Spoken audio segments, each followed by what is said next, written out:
People who had to sign an NDA, what didn't they want you to tell? I was 26 when I signed the NDA that would change my life. After years living paycheck to paycheck, one email from my ex-boyfriend's father changed everything. My son is getting married. We need to discuss some matters, confidentially. Paul's family was old money, the kind with buildings named after them and private jets that never appeared on flight trackers.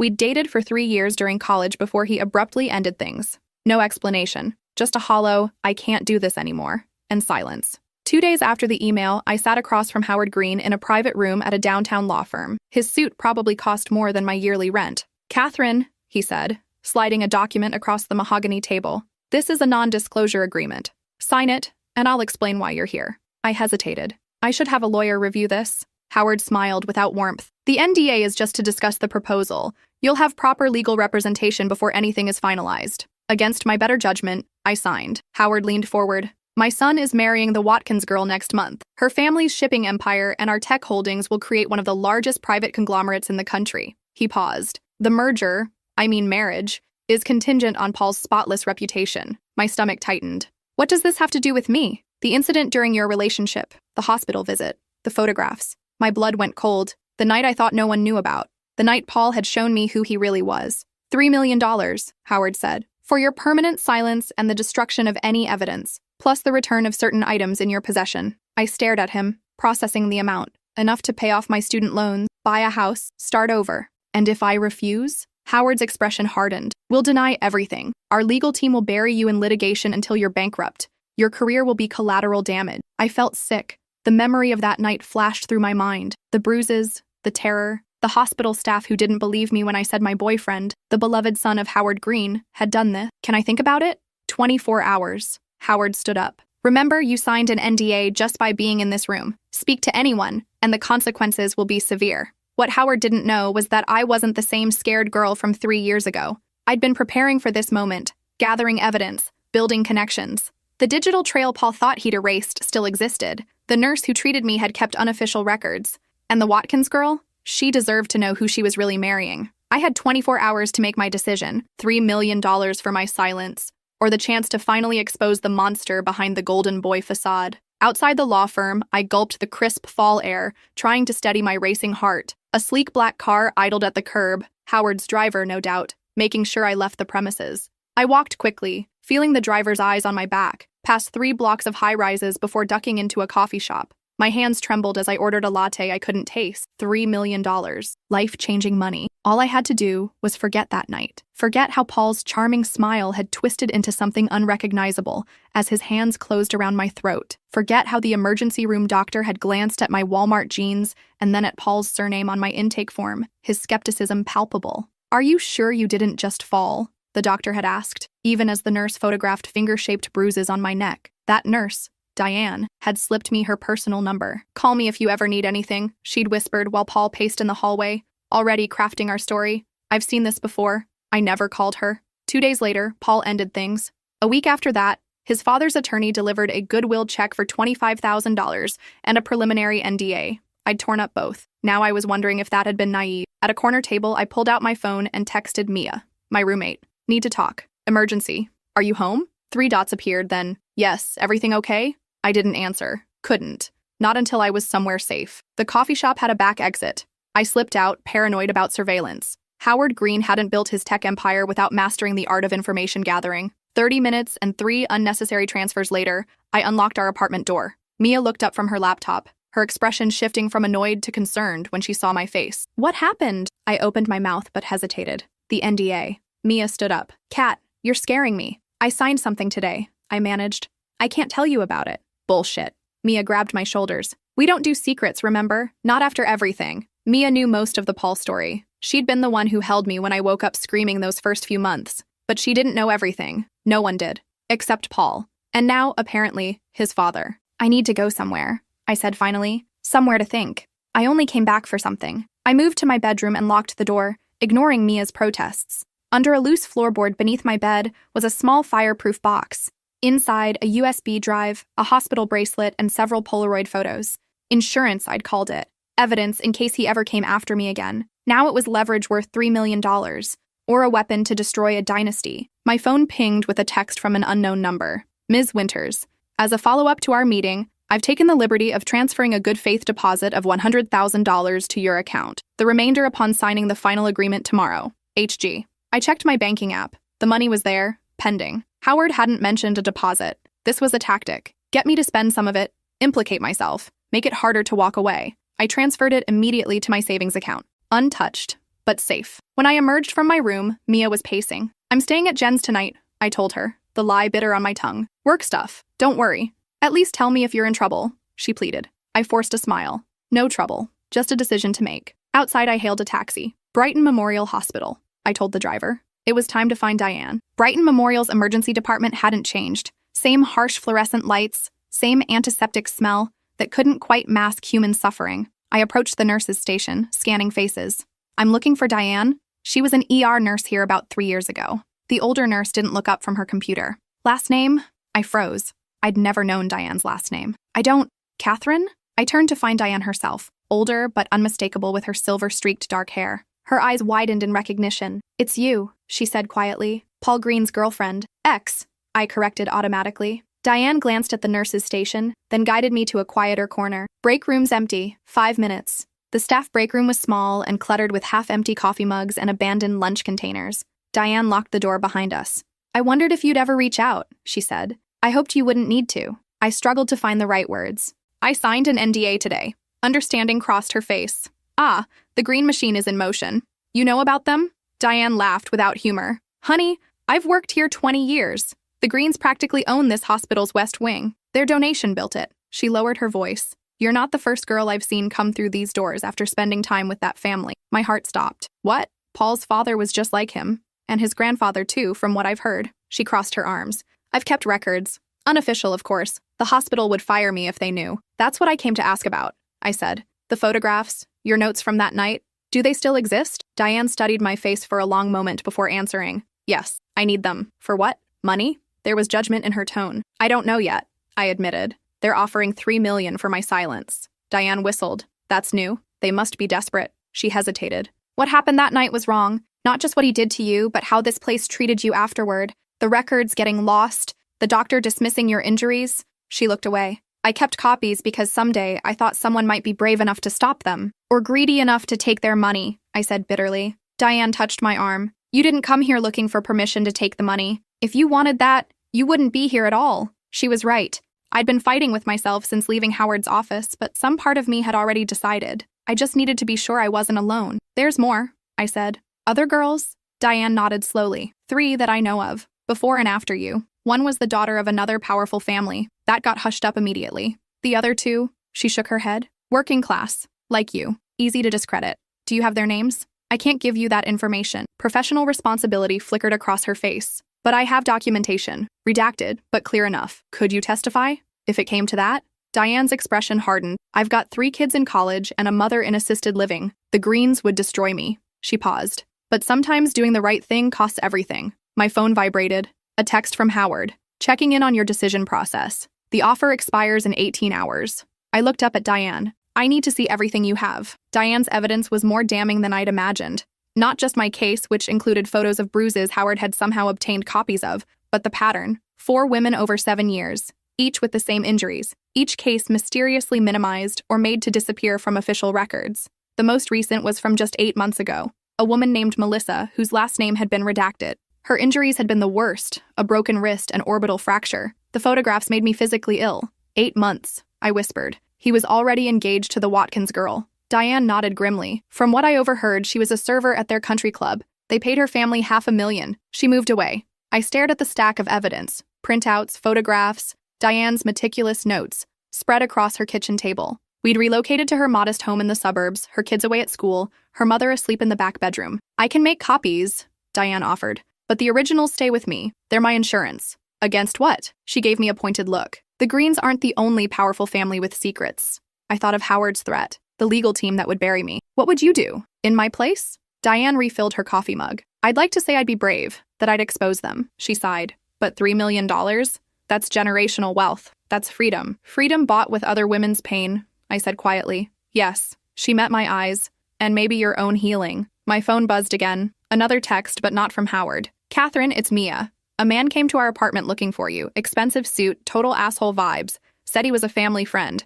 I didn't tell him anything, but I'm freaked out. Call me. Ice filled my veins. I have to go. Diane looked alarmed. What's wrong? They're watching my apartment. I showed her the text.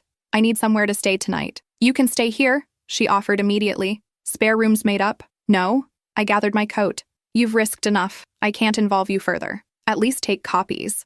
Diane disappeared into another room, returning with a manila envelope. Everything I have. Use it however you need to. As I reached for the door, Diane grabbed my arm. Catherine, be careful. Men like Howard Green, they don't make offers like that unless they're truly scared of what you know. In the taxi, I stared at Diane's envelope, my mind racing. Howard had mentioned items in my possession. He knew about my insurance. What he didn't know was that my insurance had just been significantly upgraded. I couldn't go home, couldn't risk leading them to Diane. I directed the driver to a hotel downtown, paying cash for the room. Once safely inside, I spread out the contents of both envelopes. My evidence and Diane's. 4 women, 4 lives derailed by the same man, and 1 wedding that would merge 2 family empires, all contingent on Paul's pristine reputation. I wondered about the Watkins girl. Did she know who she was really marrying? Did she care? Money often married money without concern for character. My phone rang, a blocked number. I answered without speaking. Ms. Winters. Howard's voice was tight.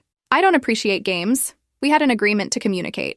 We have 18 hours remaining on your timeline, I replied evenly. I'm considering my options. Your options have narrowed considerably. His tone sent a chill through me. My associate visited your residence. Your roommate was uncooperative. Leave her out of this.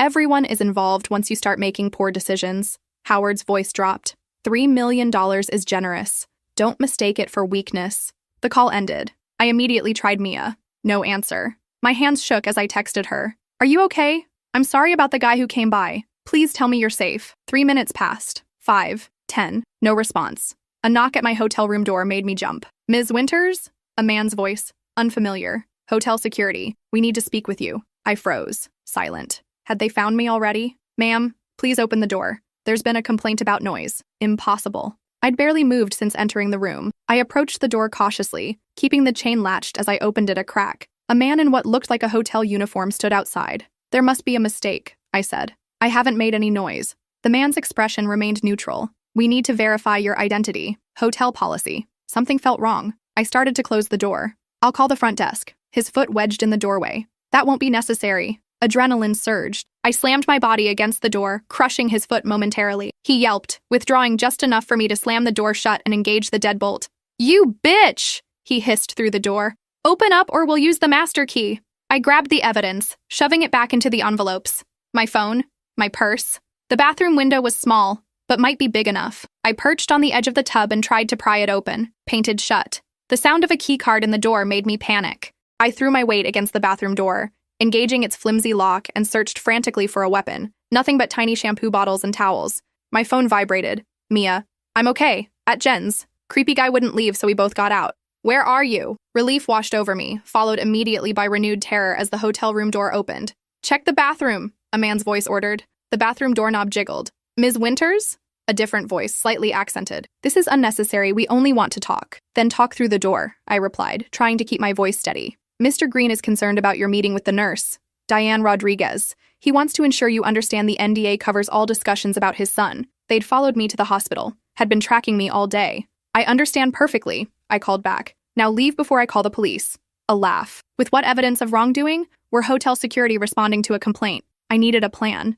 Needed leverage. I pulled out my phone and started recording. Tell Howard I know about Melissa, I said clearly. And the others. I have all the evidence. If anything happens to me, it goes public immediately. Silence from the other side of the door. Ms. Winters? The voice finally responded, softer now. No one wishes you harm. Mr. Green simply wants to conclude our business. Then have him call off his dogs and meet me tomorrow as planned. I kept recording. And tell him the price just went up. Silence again. Then the sound of retreating footsteps. The hotel room door opened and closed. I waited 5 minutes before slowly opening the bathroom door. The room was empty. Still recording, I checked every possible hiding place. Under the bed, behind the curtains, inside the closet. Nothing. I grabbed my things and left immediately, heading for the emergency stairwell rather than the elevator. In the lobby, I scanned for faces watching me too closely. Impossible to tell. Out on the street, I hailed a cab, directing it to a 24-hour diner on the other side of town. I needed to think. Needed a plan that wouldn't get me or Mia hurt. $3 million suddenly seemed like a small price for silence.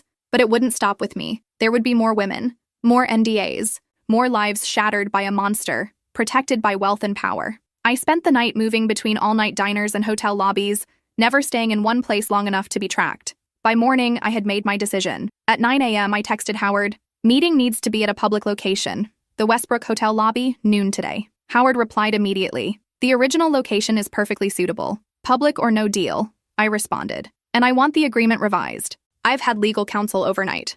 A lie, but a necessary one. 3 dots appeared, disappeared, then reappeared. Very well. Noon. The Westbrook was upscale enough to impress but public enough to feel safe. I arrived early, selecting a table with good sightlines to all entrances and exits. I wore a recording device. Illegal in our state without two-party consent, but essential for my protection. Howard arrived precisely at noon, alone but radiating confidence. His bespoke suit and authoritative stride turned heads even in this wealthy establishment. "Ms. Winters," he sat across from me, placing his briefcase on the chair beside him. "I understand you've had second thoughts about our arrangement." "Not second thoughts. Better information." I kept my voice level. "I know about the others. All of them." Howard's expression didn't change, but a muscle twitched in his jaw. "I'm not sure what you're implying." "Melissa. The country club server from 8 months ago. The broken wrist, the orbital fracture." I leaned forward. "Your son was already engaged when that happened." Now Howard's composure slipped, just slightly. He glanced around before responding. "Allegations without proof are merely stories, Ms. Winters. I have the proof. Medical records, photographs, witness statements." I placed my phone on the table between us. "And copies have been distributed to people I trust, with instructions to release everything if anything happens to me." Howard studied me, reassessing. "What is it you want exactly?" 10 million. Not 3. He almost laughed. "Extortion doesn't become you." "It's not extortion. It's the cost of collective silence. I'm negotiating for all of us." "All of who, exactly?" "Every woman your son has hurt, and every woman he would hurt in the future." Howard's expression darkened. "I'm not responsible for my son's alleged indiscretions." "No? Who paid Melissa's family? Who covered up each incident? Who made the hospital records disappear?" I kept my eyes locked on his. "You built the cage that protects him." The waiter approached our table. Howard waved him away without looking. 10 million is outrageous. It's nothing to you. A rounding error in your quarterly earnings." I pulled out a document from my bag, the NDA Howard had prepared, now annotated with my changes. "But I want more than money." Howard took the document, skimming my handwritten notes. His face paled slightly. "This is unconscionable." "No. What's unconscionable is allowing your son to continue hurting women." I pointed to the key additions. 5 million now, 5 in escrow. Released only if there are no more incidents for 10 years. Paul enters treatment. Real treatment, not some celebrity rehab. And he never contacts any of the women again. And if I refuse? Then tonight at 8 p.m., every major news outlet receives evidence of Paul's violence against 4 women, including the most recent while engaged to Eliza Watkins. The Watkins family will pull out of the merger. Your company's stock will plummet. I shrugged. Or you can buy 10 years of silence and a chance for your son to actually become a better man. Howard studied me with something almost like respect. "You've thought this through."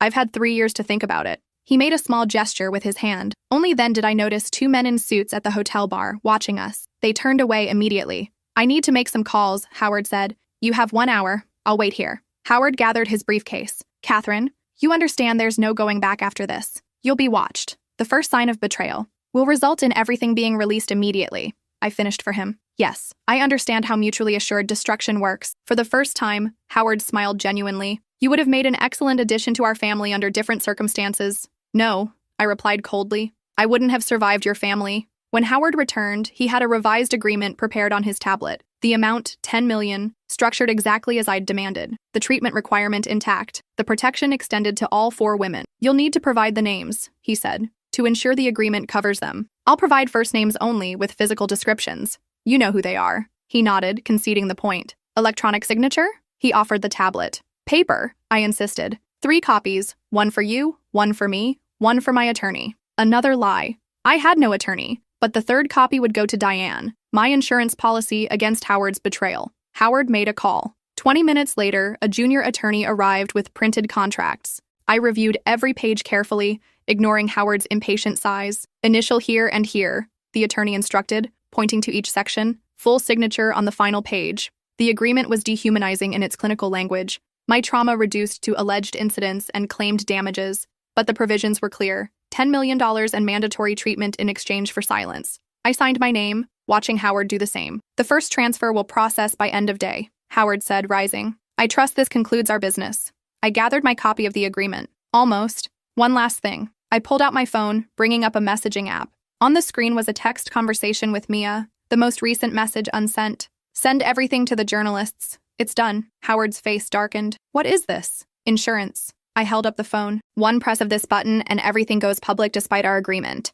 You'll be able to sue me afterward, of course, but the damage will be done. We had a deal. We still do. I met his gaze steadily. This message will remain unsent as long as you keep your end of the bargain. But if anything happens to me or Mia or Diane or any of the women, if Paul hurts anyone else, my friend will know what to do. Howard's professional mask slipped completely. For a moment, I saw the rage beneath, the same rage I'd seen in Paul's eyes that night. You think you've won something here, he said quietly. But money like this, it changes people, corrupts them. In 5 years, you'll be no different from us. I stood up. That's where you're wrong, Howard. I'll never be like you because I'm using this money to make sure men like your son can't hurt women anymore. Meaning what exactly? Meaning half of this money is already allocated to a foundation for victims of domestic violence, legal support, housing, therapy. I smiled at his stunned expression. I'm keeping enough to live comfortably and pay for my own therapy. The rest goes to fixing the damage your family has done. Howard stared at me, speechless for perhaps the first time in his life. Goodbye, Howard. I sincerely hope we never meet again. The money arrived exactly as promised, $5 million transferred by end of day. I moved out of my apartment that week, bought a modest house in a quiet neighborhood, and began therapy with a trauma specialist. I never saw Paul again. According to the society pages, he married Eliza Watkins in a lavish ceremony covered by all the major publications. Their wedding photos showed a picture-perfect couple, his arm wrapped possessively around her waist. I couldn't help but notice her smile didn't reach her eyes. 6 months later, I launched the Phoenix Foundation with help from legal experts in domestic violence. We provided services Howard Green's millions could never have imagined paying for. Everything from emergency housing to legal representation for women trapped in NDAs, similar to what I had signed. Diane joined the foundation's board. Her hospital records had mysteriously disappeared, but she brought her expertise and quiet determination to our work. I kept tabs on Paul indirectly. He completed a 90-day treatment program as required, though I had my doubts about its effectiveness. The money in escrow remained untouched, waiting for either his reform or his inevitable backslide. 3 years after signing the NDA, I received an unexpected visitor at the foundation's offices. The receptionist looked uncomfortable as she announced, "There's an Eliza Green here to see you. No appointment." My heart raced as I opened my office door. Eliza was thinner than in her wedding photos, expensively dressed but with the hollow look I recognized too well. "You're Catherine," she said simply. I nodded, inviting her in. She sat rigidly in the visitor's chair. "I found your foundation while researching." She paused. "Resources. I understand." I kept my voice gentle. "Would you like some water? Tea?" She shook her head. "I need to know if it's true, what they paid you for." I chose my words carefully, mindful of the NDA. "I can't discuss the specific terms of any agreements I may have signed. I'm not asking for details." Her hands trembled slightly. "Just, is he dangerous?" The question hung between us. Legally, I couldn't answer without violating the NDA, but morally, how could I not? "The foundation has resources," I said finally, "for women in situations where they feel unsafe, even women married to powerful men." Our eyes met, understanding passing between us. Slowly, she rolled up her sleeve. The bruises were fading, but unmistakable. "Can you help me?" she whispered. 3 days later, Eliza disappeared from their penthouse while Paul was at a business conference. No warning, no note, just gone, along with select personal belongings. The Phoenix Foundation arranged everything: new identity, new location, legal counsel to handle the inevitable divorce. Howard's investigators tried to connect her disappearance to me but found nothing. The foundation's work was carefully structured to protect both our clients and ourselves. 2 months after Eliza left, I received a plain envelope at my home address, a location that should have been impossible for the Greens to discover. Inside was a single photograph, me entering the foundation's building, taken with a telephoto lens. On the back, written in what I recognized as Howard's handwriting, "Remember our agreement." I wasn't intimidated. I'd learned to live with being watched, had accepted it as the cost of doing what was right. The final $5 million was released from escrow much earlier than the 10-year mark, not because Paul had reformed, but because he no longer needed the protection of silence. 6 years after I signed the NDA, Paul Green died of an apparent overdose in a hotel room in Singapore. The official story cited exhaustion and prescription medication. The unofficial story, whispered among those who knew the family, mentioned cocaine and a prostitute who had escaped with bruised ribs and a broken nose. Howard never contested the release of the remaining funds to the foundation. Perhaps in his own way, he was acknowledging what we both knew. My stepmother called me the Black Sheep, until the Black Sheep's company made the Forbes list and the golden child asked for a job. Growing up, my stepmother made it clear I was the disappointment. Her biological son could do no wrong. He got the college fund. I got community college and a part-time job at a coffee shop. "Why can't you be more like your brother?" she'd say every chance she got. "He's going places." I worked full-time through college, slept 4 hours a night, graduated with a degree in software engineering and $50,000 in student loans. My stepbrother got his business degree handed to him on a silver platter and moved back home after graduation. I started my tech company in a studio apartment with 2 other developers. We ate ramen for 2 years straight. My stepmother didn't come to our launch party. She said she had book club. My stepbrother showed up drunk and told investors we'd fail within 6 months. 5 years later, we had 300 employees and offices in 4 cities. My stepbrother was living in my dad's basement, churning through startup ideas that never made it past the pitch deck. The Forbes article came out on a Wednesday. My dad called that afternoon, voice tight. "Congratulations," he said. "Your stepmother is very proud." She'd never said my name without disappointment attached to it, but sure, very proud. The email came Friday morning. Subject line, "Exciting opportunity." I almost deleted it as spam until I saw the sender. My stepbrother's name sat in my inbox like a ticking bomb. He wanted a leadership role, said his entrepreneurial experience would be valuable, mentioned family 3 times in 4 paragraphs, never once said congratulations, never acknowledged the article, just assumed I'd hand him a 6-figure salary because we shared a last name. I forwarded it to my co-founders without comment. They called an emergency meeting. "What do you want to do?" Reeves asked. I stared at my stepbrother's email on the projector screen. All those years of, "Why can't you be more like him?" burned in my chest. "Schedule an interview," I said. "Make it official." Valencia raised an eyebrow. "You're serious?" "Completely." My stepbrother showed up in a suit that cost more than my first car, probably bought with dad's money. He walked into our building like he owned it, shook hands with the receptionist, commented on the modern design. I watched from my office window as he waited in the lobby, checking his phone, confident. He thought this was a done deal. Family favor. Golden child getting another free pass. The interview panel waited in conference room A, 3 senior directors, our CFO, and me. My stepbrother's smile faltered when he walked in and saw the setup. "I thought this was just coffee," he said, laugh forced. "This is how we interview all candidates," I replied. "Please, sit down." For 45 minutes, we asked standard interview questions. His answers were vague, buzzword-heavy, empty. He couldn't explain basic business metrics, couldn't name our competitors, hadn't even looked at our website. "So," Valencia said, leaning forward, "why do you want to work here?" My stepbrother looked directly at me. "Family takes care of family," he said. "Right?" The conference room went silent.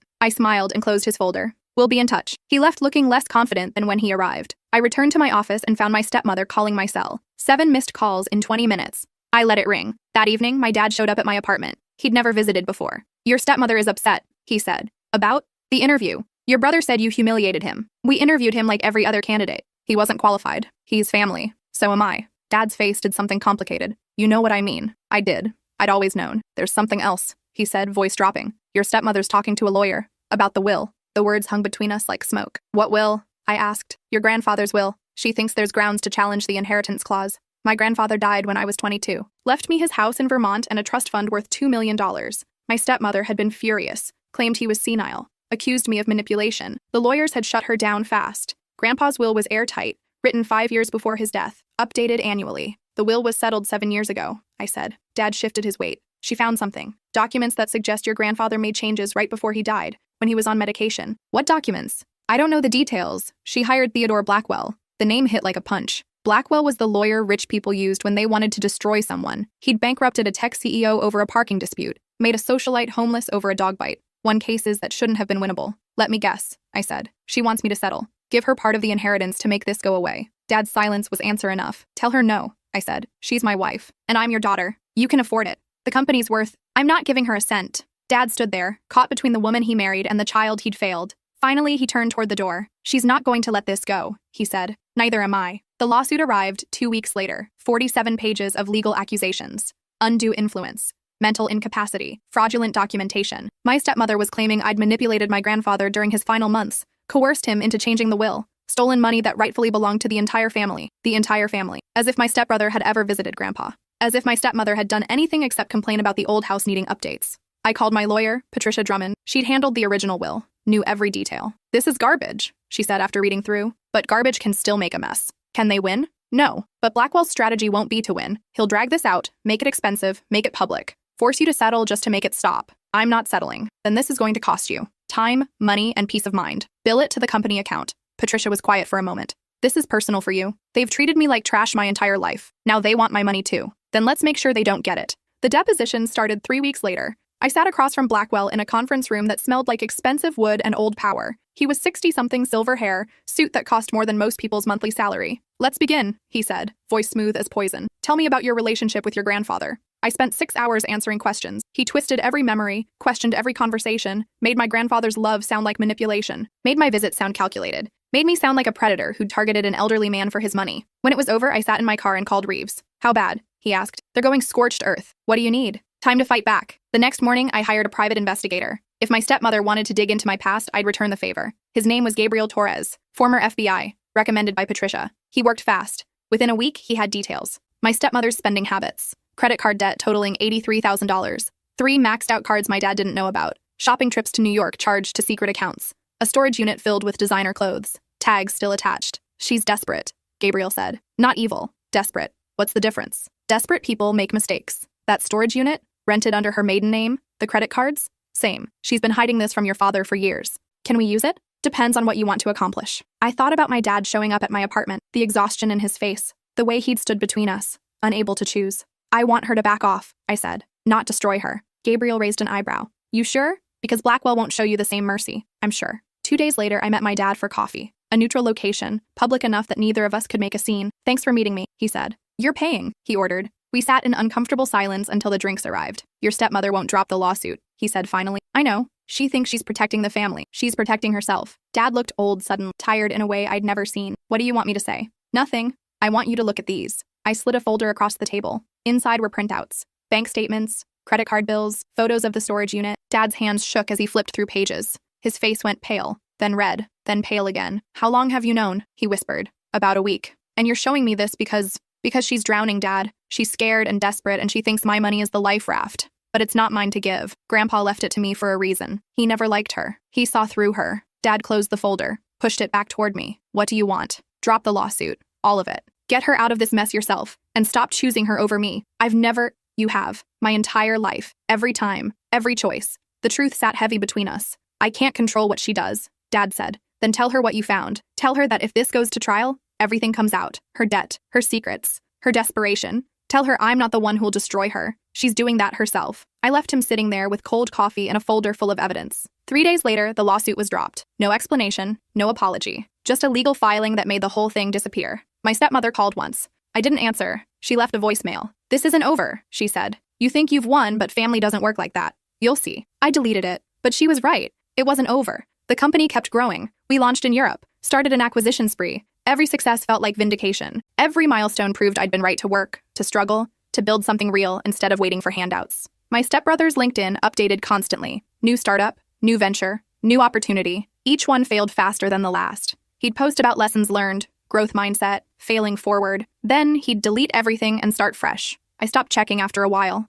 Then, 6 months after the lawsuit, my dad called. Can we talk? He asked. In person? We met at the same coffee shop, same table, different energy. I'm leaving your stepmother, he said. The words were so unexpected I almost laughed. What? I'm filing for divorce, moving out next week. Because of the debt? Because I've spent 15 years letting her turn me into someone I'm not. Because I chose her over you so many times I lost count. Because when I think about the look on your face that day we talked, he stopped, breathed. I'm done. Where will you go? I bought a condo downtown. Small place. Clean start. Does she know? I told her this morning. She's threatening to take everything in the divorce. Let her have it. Dad smiled, sad and tired. That's what I said. We sat there, 2 people who'd spent years communicating through silence and disappointment, finally finding something that felt like honesty. I don't expect forgiveness, he said. I know I don't deserve it, but I wanted you to know I'm trying. Trying is a start. He reached across the table, squeezed my hand once, then let go. I'm proud of you, he said. I should have said that earlier, should have said it 1,000 times, but I'm saying it now. Something in my chest cracked, not breaking, opening. Thanks, Dad. The divorce took 8 months. My stepmother fought for everything. The house, the cars, the retirement accounts. She wanted alimony, spousal support,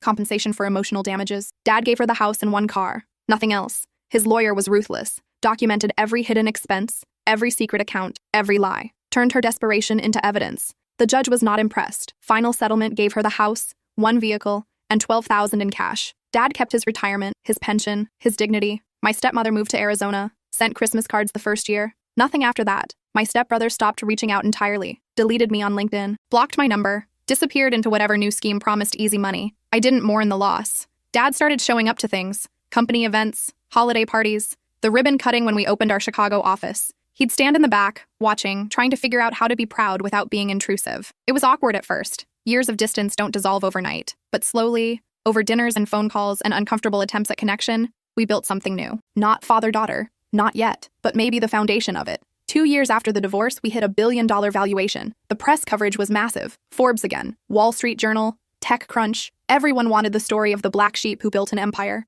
My stepmother called from an unknown number. I almost didn't answer. Congratulations, she said, voice tight. Thanks. I always knew you'd do well. I told everyone you were going places. The lie was so blatant I almost laughed. Sure. Your brother's been asking about you, wondering if there might be opportunities now that things have settled down. Tell him to apply through the website. He's family. So am I. He should have remembered that sooner. I hung up before she could respond. That night, I went through old photos, found pictures from my childhood, back when my dad was still trying, still present, found one from my college graduation. I'm standing alone in my cap and gown, awkward smile, no family in sight. I framed it, put it in my office, not as a reminder of pain, as evidence of survival. The company celebrated its 10th anniversary last month. 3,000 employees now, 8 countries, revenue in the billions. We threw a party, invited everyone who'd been there from the start. Reeves gave a speech about risk and trust and building something from nothing. Valencia talked about believing in people who believed in themselves. Then they called me up. I stood at the podium, looking at faces of people who'd gambled on a kid with a laptop and a dream. 10 years ago, I said, I was eating ramen in a studio apartment, convinced I'd fail. People told me I wasn't good enough, told me I should quit, get a real job, stop embarrassing myself. The crowd was silent. I'm glad I didn't listen. Because this, I gestured at the room, the people, the reality we'd built together. This is what happens when you bet on yourself instead of waiting for permission. The applause was deafening. After the speeches, after the champagne and congratulations, I found Dad standing near the back exit. He looked uncomfortable in his suit, out of place among the tech executives and venture capitalists. You did it, he said. We did it. No, you did this. I just finally showed up. That counts for something. We stood there, father and daughter, 10 years and 1,000 miles of history between us. Your grandfather would be proud, he said finally. I know. He always saw it. Even when you were young, he'd tell me you were going to do something remarkable. I just couldn't see it. Why not? Dad was quiet for a long moment. Because I was looking at you through her eyes instead of my own. The honesty hurt. But it was the kind of hurt that leads to healing. I'm sorry, he said, for all of it. I know. Think we can... He gestured vaguely. Try again? We already are. Something in his face relaxed, like he'd been carrying a weight and finally set it down. The party wound down. People drifted home. I stayed late, walking through empty offices, looking at everything we'd built. My phone buzzed. A text from an unknown number. Saw the news. Congratulations. You won. I stared at it. Knew immediately who sent it. My stepbrother reaching out from whatever corner he'd retreated to. I almost replied. Almost typed a dozen different responses. Anger, vindication, pity. Instead, I deleted the message. Because he was wrong. This wasn't about winning. It never had been. It was about refusing to disappear. Refusing to be less than I was capable of becoming. Building something that mattered instead of waiting for someone else's approval. I walked to my office window. Looked out at the city, lights stretching for miles. Somewhere out there, my stepmother was probably telling people she'd always believed in me. My stepbrother was crafting another pitch deck, another scheme, another shortcut. And I was here, standing in an office I'd earned, running a company I'd built, surrounded by people who'd chosen to believe in me when belief was all we had. The black sheep had made the Forbes list. But more importantly, the black sheep had made a life. One decision at a time, one risk at a time, one day at a time. I turned off the lights and headed home, leaving the office behind, but taking the satisfaction with me. The next morning started with coffee and 300 emails. Normal chaos. The kind of problems that come with success instead of failure. Reeves knocked on my office door around 10. Got a minute? He asked. What's wrong? Nothing's wrong. We got an offer. I set down my coffee. What kind of offer? Acquisition. Tech giant wants to buy us. Full stock deal. They're talking $12 billion. The number seemed fake. Too big to be real. $12 billion, I repeated. Your share would be around $4 billion, give or take. I laughed. Couldn't help it. That's insane. It's real. The board wants to meet, discuss options. What do you think? Reeves sat down, running his hands through his hair. 2 years ago, I would have said no immediately. This is our baby, our company. But now, he gestured around. We're not the scrappy startup anymore. We're a real business. And the offer's good. Life-changing good. It's already life-changing. True. But this is generational wealth. Your kids' kids would be set. I don't have kids. You get my point. I did. The kind of money that buys freedom from everything. From worry, from work, from the grind of constant growth. Set up the meeting, I said. Let's hear them out. The pitch came 3 days later. Clean conference room. Their CEO, CFO, and head of acquisitions. They laid out vision, synergy, growth potential. All the buzzwords that actually meant something when backed by $12 billion. We want to keep the team intact, their CEO said. He was younger than expected, sharp suit, sharper eyes. Keep you in a leadership role. This isn't about dismantling what you've built. It's about scaling it. And if we say no, Valencia asked, then you say no. We'll be disappointed, but we respect your choice. Professional, polite, but the subtext was clear. This was a generous offer. It wouldn't come again. After they left, the three of us sat in silence. Well, Valencia said finally, that's a lot of money. It is, I agreed. Are we selling? Reeves asked. I don't know. What's your gut say? My gut said, take the money. My gut said you built this from nothing, and now someone wants to hand you $4 billion.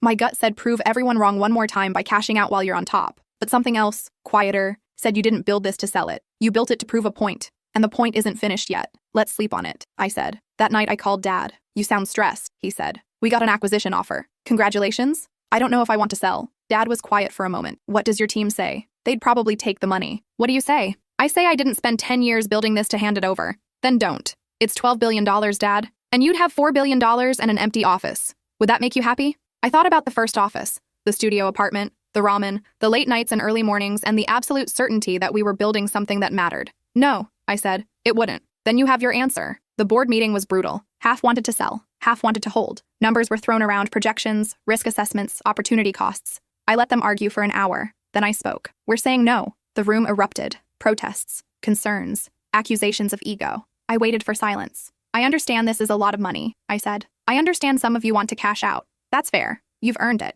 But I didn't build this company to sell it at the first big offer. I built it to last. The market won't wait, someone argued. This window closes, we might not see another one. Then we'll build through it. That's a hell of a gamble. It's the same gamble we made 10 years ago. I'm willing to make it again. The vote was close, but it went my way. We declined the offer the next morning. Their CEO called personally. That's a mistake, he said. Not angry, just certain. Maybe, but it's my mistake to make. Call us if you change your mind. I won't. The press had a field day. Headlines about the founder who turned down billions. Opinion pieces about hubris and missed opportunities.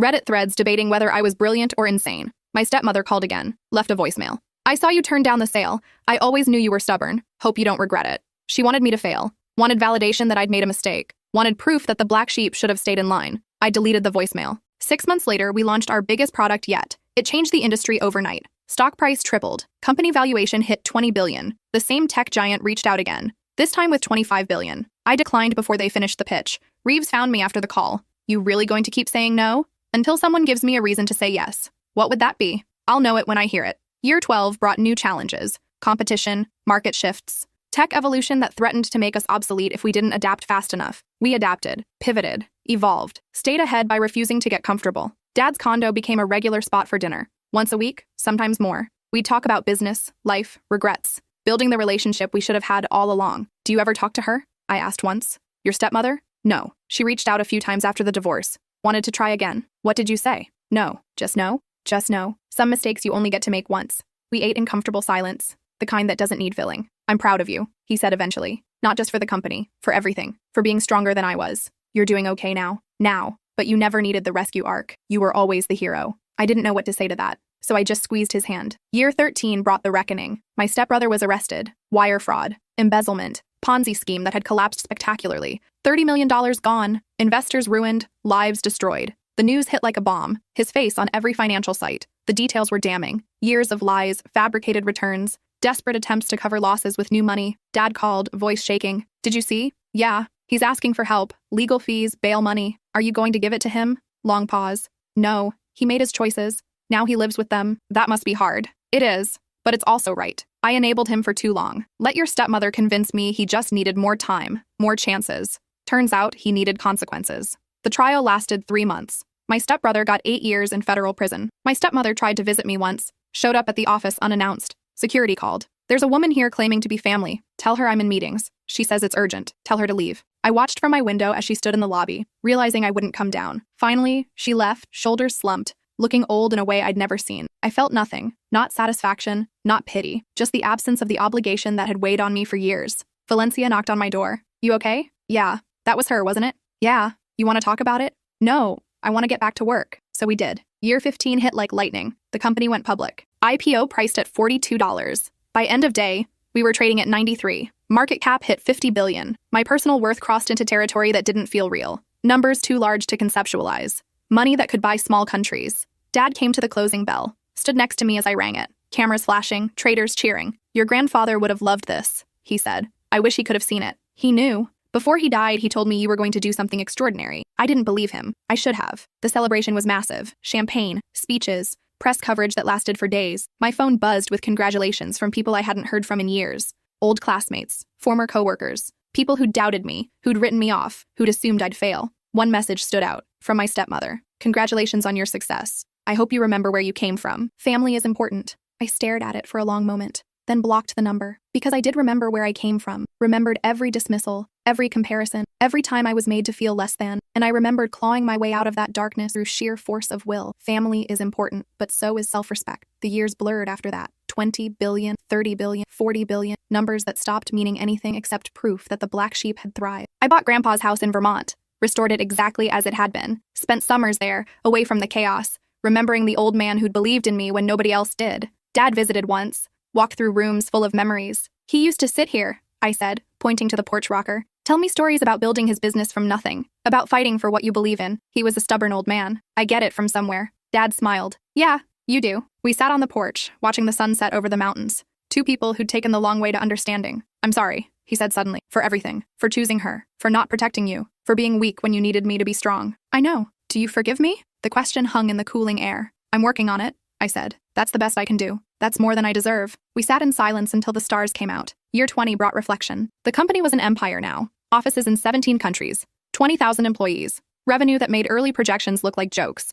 I stepped back from day-to-day operations. Let the team I'd built run things. Focused on strategy, vision, the big picture. Reeves took over as CEO. Valencia as COO. They were better at it than I was anyway. Better at managing growth, navigating politics, balancing competing interests. I became chairman, the voice that mattered but didn't need to micromanage. Freedom felt strange at first. 20 years of grinding came to an end. No more 16-hour days. No more sleeping in the office. No more constant fire drills. I started a foundation, focused on kids who got counted out, who were told they weren't good enough, who needed someone to believe in them. Scholarships, mentorship programs, seed funding for startups founded by people who looked like I had 20 years ago. Hungry, determined, disrespected. The first class of recipients sent me letters. 50 kids who got full rides to college because I remembered what it felt like to work full-time while studying, to choose between textbooks and groceries, to watch other kids get handed opportunities while you fought for scraps. One letter made me cry. You gave me a chance when nobody else would. I won't waste it. I promise. I framed it. Put it next to my college graduation photo. Evidence that the struggle mattered. That survival turned into something bigger than revenge.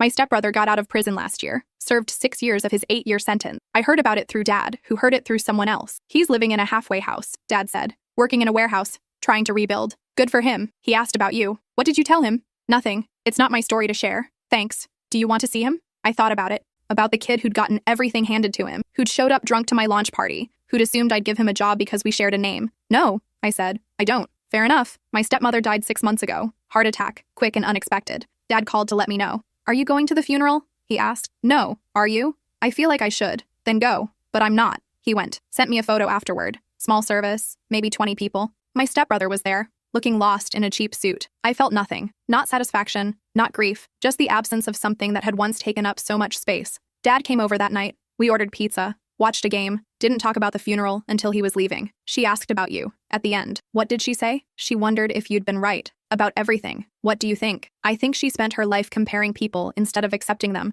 And she died alone because of it. He hugged me. Tight. The way he should have when I was a kid. I love you, he said. I should have said that more. You're saying it now. Is that enough? It's enough. Today marks 22 years since we started the company. 22 years since 3 kids in a studio apartment bet everything on an idea. The company's worth $70 billion now. More than I dreamed possible. But the number doesn't matter. Not really. What matters is that the black sheep built something that lasted. Something that proved them all wrong. Something that changed lives and created opportunities. And showed people that being counted out doesn't mean you're finished. It means you're just getting started. I'm 50 now. Gray in my hair. Lines on my face. A lifetime of decisions and consequences and hard-won wisdom. Dad's 73. Retired. Healthy. Present in a way he never was before. We have dinner every Sunday. Talk about everything and nothing. Build the relationship we should have had from the start. Do you ever regret it? He asked last week. The way things went with your stepmother and stepbrother? No. They made their choices. I made mine. But don't you wonder what would have happened if you'd helped them? Given your stepbrother a job? Helped your stepmother with her debt? I know what would have happened. They would have taken everything I offered and asked for more.